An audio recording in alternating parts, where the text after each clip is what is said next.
అఖండతో box office దగ్గర rampage చూపించిన mass director Boyapati Srinu Skanda సినిమాతో అనుకున్నంత స్థాయిలో మెప్పించలేకపోయాడు. రామ్ కటౌట్కి మించిన యాక్షన్తో కాస్త నిరాశపరిచాడు.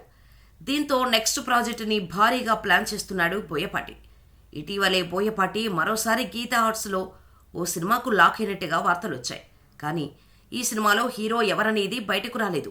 గతంలో అల్లు అరవింద్ బాలయ్యతో భారీ ప్రాజెక్ట్ సెట్ చేస్తున్నట్టుగా వార్తలొచ్చాయి.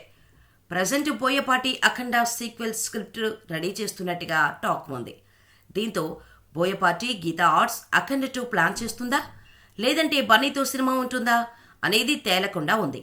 గతంలో బోయపాటి గీతా ఆర్ట్స్ కలయికలో సరైనోడు చిత్రం వచ్చి బ్లాక్ బస్టర్గా నిలిచింది. దీంతో సరైనోడు తర్వాత బన్నీతో మరో మాస్ సినిమా ప్లాన్ చేశాడు బోయపాటి. కానీ వర్కౌట్ కాలేదు.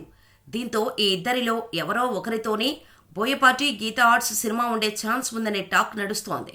లేదంటే కోలీవుడ్ స్టార్ హీరో సూర్యతో ఉండే అవకాశం ఉందన్నారు. కానీ ఈ ముగ్గురితో కాకుండా రౌడీ హీరో విజయ్ దేవరకొండతో ప్లాన్ చేస్తున్నాడట బోయపాటి. ఇందులో నిజమెంత అనేది తెలియదు, కానీ ఈ న్యూస్ మాత్రం క్రేజీగా మారింది. లైగర్ తర్వాత క్లాస్ సినిమాలు చేస్తున్న విజయ్ దేవరకొండ త్వరలోనే ఫ్యామిలీ స్టార్గా ఆడియన్స్ ముందుకు రాబోతున్నాడు. ఆ తర్వాత గౌతమ్ తిన్ననూరితో ఓ పోలీస్ స్టోరీ చేస్తున్నాడు. ఇప్పుడు బోయపాటితో సినిమా అంటే మరి ఓరమాస్ బొమ్మ అనే చెప్పాలి. ఖచ్చితంగా రౌడీ హీరోని రకరకాల కత్తులు పట్టించి బోయపాటి సరికొత్త మాస్ హీరోగా చూపించడం గ్యారంటీ. మరి నిజంగానే ఈ కాంబో సెట్ అవుతుందేమో చూడాలి.